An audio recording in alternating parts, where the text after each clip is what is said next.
chí mà nó con không phải con sợ ngoài à dừng thôi. Nhưng mày phải đang ngồi ăn cháo nó con quên hay là con nhớ hả?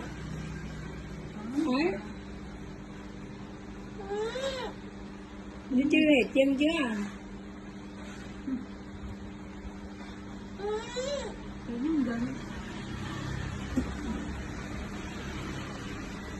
Lý do nắng nó dần dữ nữa. Sumi nhỏ con cái bó lo nghe nữa. Đang dần mấy.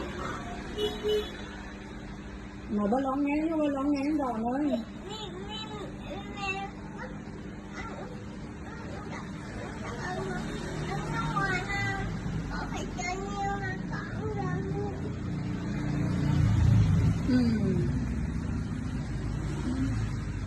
Thôi chứ đừng dừng mày này mà to này. Mày buông đi. Nè em buông đi.